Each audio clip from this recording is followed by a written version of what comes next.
আপনি বলেছেন যে আওয়ামী লীগ যেভাবে অপরাধী জাতীয় পার্টিও ঠিক সেই একইভাবে অপরাধী। জাতীয় পার্টি নিষিদ্ধ করার বিষয়ে আসলে আপনাদের অবস্থান কি?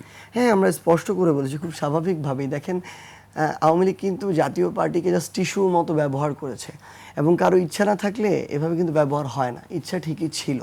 তারা হয়তো আওয়ামী লীগের ছত্রছায়ায় থেকে কাজ করেছে বি টিম হিসেবে, দেখিয়েছে সামনে বিরোধী দল হিসেবে।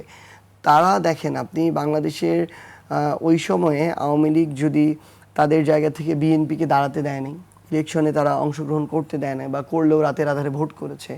আপনি যদি দেখেন, জামায়াতকে তো এই সুযোগই দেওয়া হয় নাই তাদের জায়গা থেকে।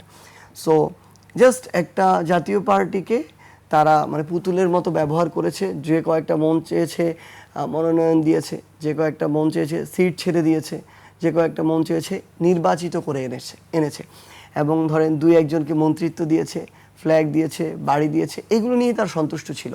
তো তারা তো এগুলো সুবিধাভোগী এবং তারা আওয়ামী লীগ জাতীয় পার্টিকে বহির্বিশ্বে জাতীয় পার্টিকে দিয়ে দেখিয়েছে যে আমাদেরও একটা বিরোধী দল আছে।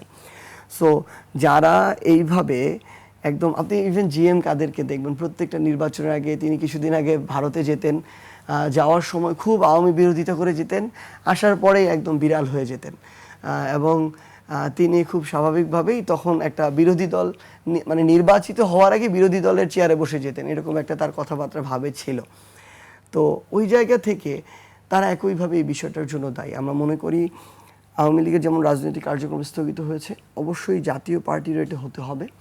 দ্বিতীয়ত, আওয়ামী লীগকে বিচারের আওতায় এনে যেভাবে নিষিদ্ধ করতে হবে, জাতীয় পার্টিকে বিচারের আওতায় এনে নিষিদ্ধ করতে হবে। কারণ এই বি টিমকে কাজে লাগিয়ে এ টিম আবার সক্রিয় হওয়ার চেষ্টা করছে এবং করবে।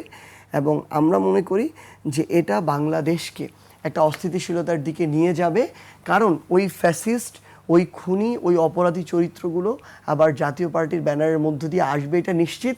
যেটা আজকে থেকে 2 দিন আগে তাদেরই কো চেয়ারম্যান, যিনি মেয়র ছিলেন একসময়, মোস্তফা, রংপুরের, তিনি বলেছেন যে জাতীয় আওয়ামী লীগের ভালো লোকগুলোকে জাতীয় পার্টি মনোনয়ন দিতে পারে। সো অলরেডি তারা ইশারা করেছেন, এটা বাস্তবায়নের দিকে তারা যাবেন। কিন্তু আমরা যারা এই অভ্যুত্থানে লড়াই করেছি, আমরা তাদের এই ধরনের ষড়যন্ত্র বা চক্রান্তকে বাস্তবায়ন করতে দিব না। কিন্তু আরেকটি রাজনৈতিক দল, যেটি বড় রাজনৈতিক দল, তাদের পক্ষ থেকে আমরা এখনো পর্যন্ত খুব শক্ত কোনো অবস্থা আমি দেখছি না। সেটি আপনিও জানেন নিশ্চয়ই যে বিএনপির পক্ষ থেকে আমরা এখনো সেই ধরনের কোনো বক্তব্য বিবৃতি আমরা পাইনি।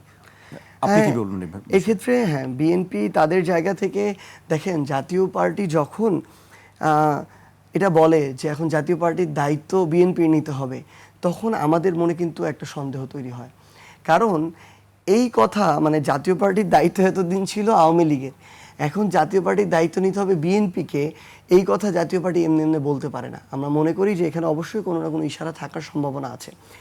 সো আমাদের জায়গা থেকে স্পষ্ট বার্তা যে আমরা যদি যে ইকুয়েশনে আমরা স্বৈরাচারী বা ফ্যাসিস্ট আওয়ামী লীগকে সহযোগিতা করার জন্য আমরা জাতীয় পার্টিকে ফ্যাসিস্টের দোসর বলতে পারি, একইভাবে এই দোসরকে যদি এখন আবার কেউ আশ্রয় এবং প্রশ্রয় দেয়, সেও কিন্তু এই দায়ভার এড়াতে পারে না।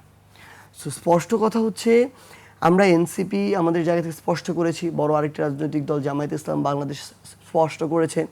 এরপরের যদি আমি সাংগঠনিক জায়গায়, শক্তিমত্তার জায়গায় বলি, তাহলে গণ অধিকার পরিষদ, তারা তাদের জায়গা থেকে অবস্থান স্পষ্ট করেছে। সো আমরা মনে করি যে বিএনপিও তাদের জায়গা থেকে ফ্যাসিস্ট বিরোধী যে লড়াই, যে সংগ্রাম, তারা তাদের জায়গা থেকে ওই অবস্থানটুকু স্পষ্ট করবে। আমি ওই দিন দেখলাম যে রুহুল কবির রিজভী সাহেব এক্ষেত্রে বলেছেন, কিন্তু এটা তো তার ব্যক্তিগত মতামত, বিএনপির মতামত না।